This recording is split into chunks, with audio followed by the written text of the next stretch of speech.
Well, good morning. I'm Sarah, the Real Simple Mama. I'm out here with my flock, and we are going to do a little quick update video just telling you about all of the plans we have for spring cleaning.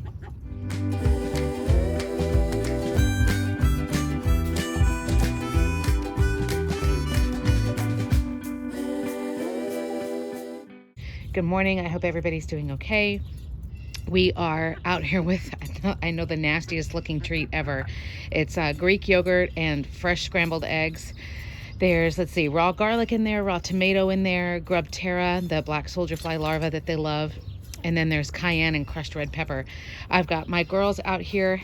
We are almost done with the freezes with the nasty winter weather in South Texas. And I have a huge to-do list of all of the things that I want to do while we are preparing to get into the warmer weather for this season. Now, this spring cleaning list is going to look different for everybody, of course, depending on what the situation is with your coop, if you have plants in the run, what kinds of chickens, what ages they are, all of that kind of stuff. But let me just briefly tell you what I'm planning on doing over the next week or two out here, because it's going to look super different. And then I'll give you another update video once we have all of this stuff up. So I've done videos before on how to deep clean your coop and the things you should do at least once a year and all of that kind of stuff.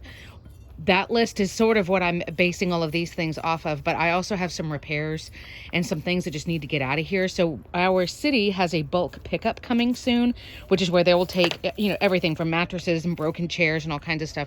So I am taking the broken umbrella from their kiddie pool, from the chicken's swimming pool, as well as the playhouse, because, let me get out of my own shot, the wood is warping, it's peeling, it's not really something that is salvageable. The chicken coops, another thing, just to kind of give a side note, one of the other things I need to do is I need to seal both of my coops with the water weather sealant for exterior wood. I'm going to be doing that over the next week. This playhouse, however, we've had it for a couple of years. There's really nothing else that I could do to save it. So we're going to scrap it. And then hopefully eventually we will be able to build another one out of, upcycled pallets and extra wood and stuff. Can you guys see Roz over there in the dust bath and the tire? And then I'm going to be moving. This is the Avitivan coop that we still like. We still want to keep it around. We're just going to move it to a different place. We got to get the swimming pool set up. While we're talking about the coops, I am keeping this one forever. I have no reason to get rid of it or sell it or anything. This little extra coop is awesome. My girls still go in it on a regular basis. Because you can wheel it around, I'm going to be able to easily move it to another location by myself here in just a little while once I get the playhouse out of here. And we're going to use it for, if I need to break a broody, or if I need to, quarantine somebody for illness or injury. We can also wheel it out of the chicken run into a different part of the yard when I add new birds, which I might be doing this year.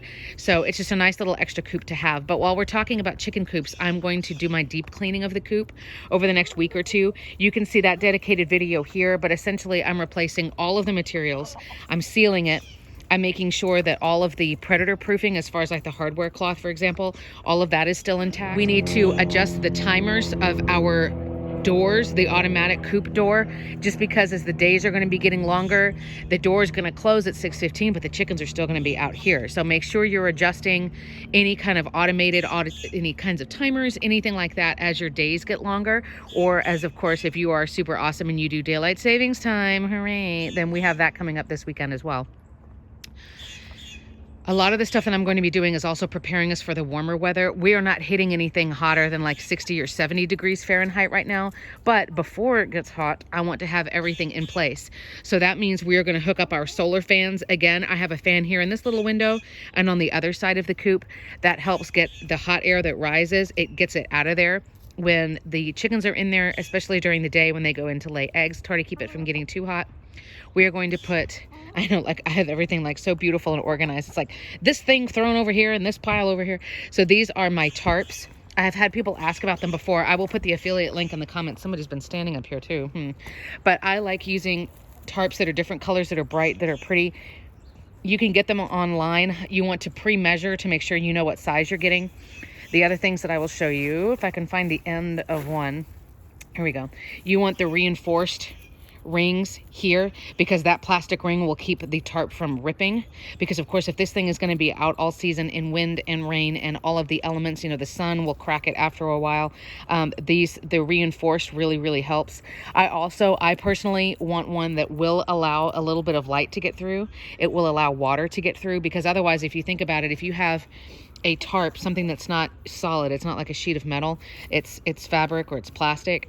If you have a heavy rain, sorry for my hand, if you have a heavy rain, it's going to sag and rip if it doesn't let the water through. This will still allow water to get through to my plants. It will let some sunlight come down through, but it's going to block, I want to say this blocks 80% of it, but the different colors, the different materials will block more or less light, or let more or less things through, if that makes any sense. So this one, I have 2 of them.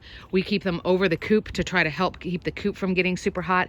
And then as my plants start to come back a little bit better, I know it still looks pathetic in here, it looks like a graveyard, I will decide where I want the other one to go. Basically where the chickens are going to be hanging out most during the day. That's also where I will put their pool. Another thing that's on my spring cleaning list is I need to buy new misters to go out here. I have a video about the misters if you're interested in seeing why I like them and how I use them, because it's different than what you may think. But the other ones that I've had them for, I want to say 3 or 4 years. I've had them for a long time, and I've been Frankensteining parts on them for the last few years, and they're just done. So I'm going to get some, a different kind that is a better reinforced little sprinkler head. I'll show you when I get them, because they're going to be different than just the basic rubber ones that I got. So like I said, even though it's not summer out here yet, we are going to start thinking about what we need to do for the warmer weather. I do have some older girls. I'm going to get the ice going in the deep freezer. So we've got that to come out here. We've got 2 10-gallon water buckets. I think they're 10-gallon water buckets. So there's at least 10 gallons of water out here, plus their swimming pool, plus the misters that'll be automated. So we're checking all of the automations, like I said, the fans, the doors, all of that kind of stuff, and making sure that that stuff's in place. So we have time if we need to do any kinds of repairs, any kinds of replacing, anything like that before we start getting into that temperature. A couple of more things really quick and then I'll be done. The first is that for me, the threshold of where you need to start going out and doing something to help your chickens is, for me, if it gets about 86 or 88 degrees Fahrenheit. Definitely by the time it's 90.